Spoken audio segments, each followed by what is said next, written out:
Welcome to France Made Simple, the podcast where I demystify and debunk life in France and tell it like it really is.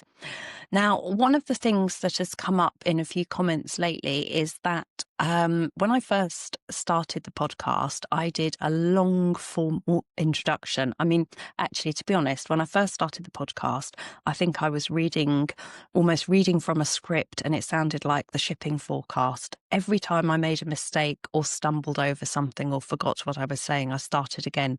So it all became very, very boring. And then one day I kind of woke up, relaxed, and thought, oh, sod it, let's just chat away and see how it goes. And obviously that's when we turned a corner and I started getting lots and lots of you lovely people listening in and making suggestions, sending me comments, little anecdotes, which is really lovely. So I do love those. So please keep them coming.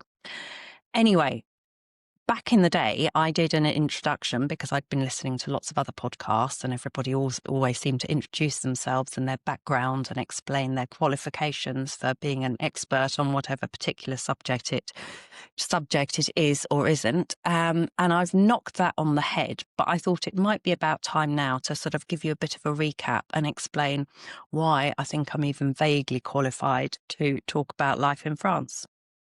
So I moved to France right at the end of 2002 with my then husband and 3 children.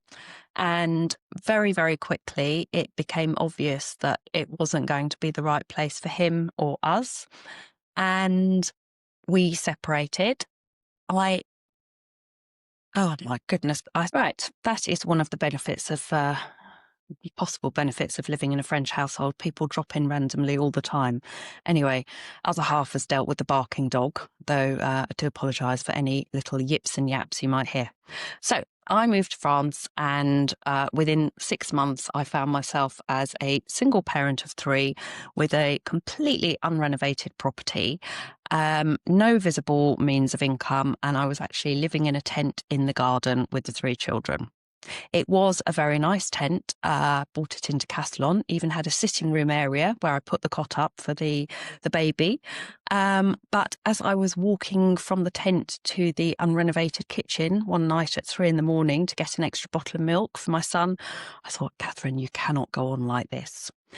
Then, luckily, I met a lovely woman in the village who I'm still friends with to this day. And she told me about the CAF and CAF benefits, which I knew nothing about. So I applied.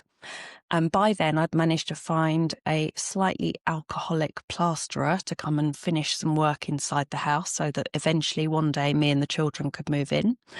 And once I'd put my CAF claim in, somebody phoned and the slightly alcoholic plasterer answered the phone. Now, I'd applied for single parent benefit, and obviously a man answering the phone triggered some alarm bells. So I got a contrôle, or an inspection visit. So a nice man turned up from the CAF to check if I was living in sin or whatever, and took one look at the living conditions and was so appalled, he got on the phone there and then and released a load of emergency backdated payments. And the next morning, I had 3,000 euros in my bank account. And I was like, wow, this country is great. Obviously, I was very wet behind the ears in those days, didn't know how anything worked, what I was entitled to, not entitled to. But over the last however many, 23 years, I have managed to buy and sell and renovate numerous properties, become a landlord. Sadly, that one's gone out of the window due to a very acrimonious divorce, but let's not go there right now. I've been unemployed, self-employed, employed on a permanent contract. I've taught in schools, in higher education institutes, and worked with the French military for 10 years.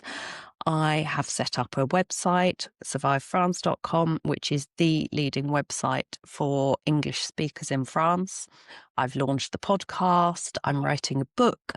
I've got my 3 kids all the way from maternelle right through to the highest of higher education, Prepa, and then university in France. Prepa is kind of for the intellectual elite. Only 4% of French people get there. So for English children, native English speakers who arrived here age 7, I think that was pretty good going. I've had hospital treatment. You name it, I've done it. So, and if I don't know about it, I can find out for you. So I'm pretty well qualified to bang on about life in France. And I think my new kind of lifestyle, which sort of kicked off around 18 months ago, where I'm now with a Frenchman, makes me sound like, what's her name? Elizabeth Taylor, doesn't it? Multiple husbands. Anyway, living with a Frenchman in an entirely French household has just provided me with a whole new learning curve of varying cultural experiences that I just wasn't ready for. And one of the most recent ones was Christmas, second French Christmas. Last year, I didn't really pay attention because I only recently arrived and it was very much not my house. This year, we installed the Christmas tree and the decorations, and the creche or nativity scene got brought out from its box and put on the sideboard.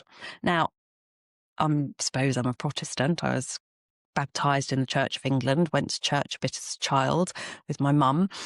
I'm used to nativity scenes in churches, not a thing that you have at home in the UK unless you're a Catholic. So, no objection to it, but it's sort of outside my realm of cultural experiences. Anyway, I do most of the cleaning. Monsieur does most of the cooking. This is the advantage of being shacked up with a professional chef and a trained pastry chef. Trust me, his profiteroles are to die for.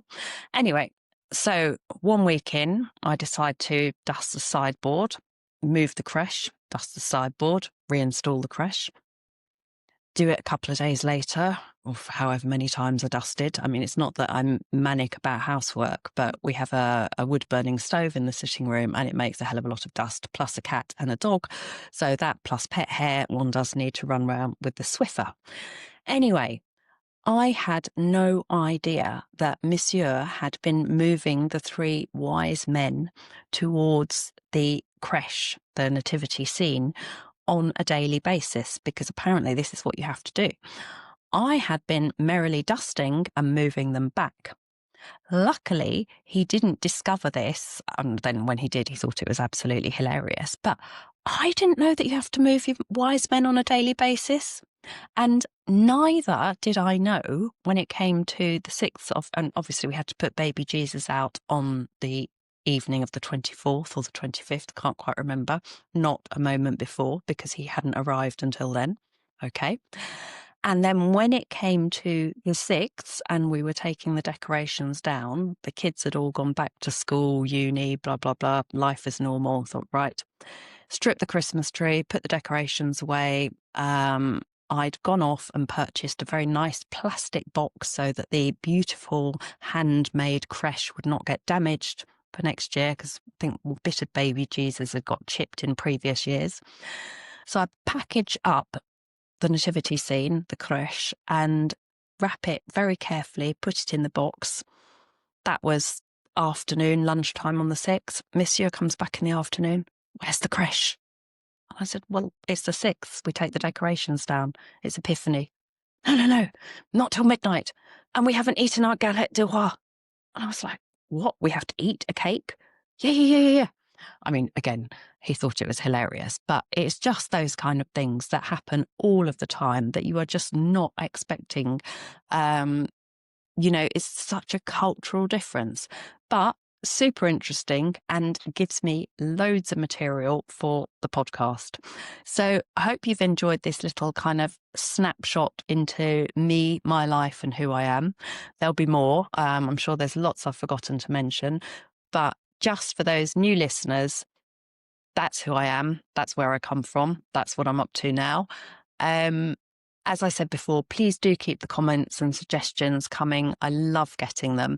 And please, can you follow, like, share, whatever, the podcast on Apple, Spotify, or wherever you get your podcasts. Please do tell your friends, contacts, anybody you might think might be interested, because it really does help. And the more traction I get, the more listeners I get, and the more people get to find the podcast. We all know what search algorithms are these days. It's a constantly evolving battle.